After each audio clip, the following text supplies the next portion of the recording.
একজন চাওয়ালা যদি দেশের প্রধানমন্ত্রী হতে পারে তাহলে আমি কেন পারবো না?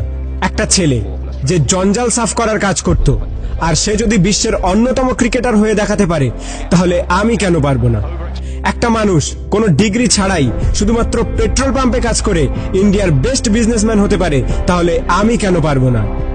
হাই স্কুলের বাস্কেটবল টিম থেকে বাদ দিয়ে দেওয়ার পরেও যদি সে দুনিয়ার বেস্ট বাস্কেটবল প্লেয়ার হতে পারে তাহলে আমি কেন পারবো না? কিছু লোক কলেজ ড্রপ আউট করার পর নিজের কোম্পানিতেই কলেজের টপারদের হায়ার করতে পারে তাহলে আমি কেন পারবো না? এক ব্যক্তি যাকে নিউজ পেপার কোম্পানি চাকরি থেকে বাদ দিয়ে দেয় কারণ তার মধ্যে নাকি ক্রিয়েটিভিটি কম ছিল, আইডিয়া কম ছিল, সেই ব্যক্তি যদি পরে মিকি মাউসের মতো ক্যারেক্টার ক্রিয়েট করতে পারে তাহলে আমি কেন পারবো না?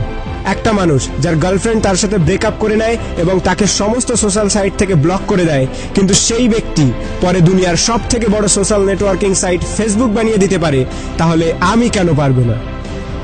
এক ব্যক্তি 999 বার ফেল হওয়ার পরেও হার না মেনে 1000 বারের মাথায় বাল্ব আবিষ্কার করতে পারে তাহলে আমি কেন পারবো না? দুবার বিজনেসে ফেল হওয়ার পরে ডিপ্রেশনে গিয়ে পরপর 8 বার ইলেকশনে হেরে গিয়ে 9 বারের মাথায় আমেরিকার প্রেসিডেন্ট হতে পারে তাহলে আমি কেন পারবো না? এক ব্যক্তি যাকে নিজের কোম্পানি থেকে তাড়িয়ে দেওয়ার পরেও যদি অ্যাপেলের মতো কোম্পানি গড়ে তুলতে পারে তাহলে আমি কেন পারবো না? একটা মেয়ে যে 9 বছর বয়সে সেক্সুয়ালি অ্যাবিউজড হওয়ার পরেও 10 বছর বয়সে প্রেগনেন্ট হওয়ার পরেও লোকাল টিভি শো থেকে বের করে দেওয়ার পরেও অস্কার জিততে পারে এবং কোটি কোটি টাকা ইনকাম করতে পারে তাহলে আমি কেন পারবো না? একটা জবলেস মেয়ে যার স্বামী তাকে ডিভোর্স দিয়ে দেয় এবং 3 বছরের বাচ্চাটিকে মানুষ করার দায়িত্ব তার উপরে চলে আসে, ডিপ্রেশনে যাওয়ার পরেও ওয়ার্ল্ডের সব থেকে বিখ্যাত নোভেল সিরিজ অর্থাৎ হ্যারি পটার লিখে ফেলে, যার ফলে সে কোটি কোটি টাকা ইনকাম করছে, তার একদিনের ইনকামে একটি ল্যাম্বরগিনি কেনা যাবে। এক ব্যক্তি যার পুরো বডি প্যারালাইজড, চলাফেরা তো দূরের কথা, নিজের আঙুল পর্যন্ত নাড়াতে পারে না, সে যদি ওয়ার্ল্ডের one of the best scientist হতে পারে তাহলে আমি কেন পারবো না?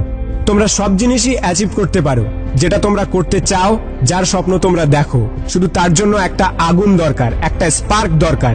নাথিং ইজ ইম্পসিবল, আর এই স্পার্ক তোমাদের নিজেদের মধ্যে আছে। তুমি নিজেই দোষী তোমার ফেল হওয়ার জন্য। এখন তুমি যেখানে আছো সেটা তোমার অতীতের কর্মের ফল, এবং কাল তুমি কোথায় পৌঁছাবে সেটা তোমার আজকের কর্মের ফল হবে। আমার তরফ থেকে সবাইকে অল দ্য বেস্ট। যদি ভিডিওটি ভালো লাগে তাহলে লাইক করো, শেয়ার করো, আর তোমার মতামত কমেন্ট করে জানাও। আর যদি প্রথমবার আমার ভয়েস শুনে থাকো তাহলে প্লিজ চ্যানেলটিকে সাবস্ক্রাইব করো আর পজিটিভিটি দিয়ে নিজেকে ঘিরে রাখো। Please watch 2.0 signing off.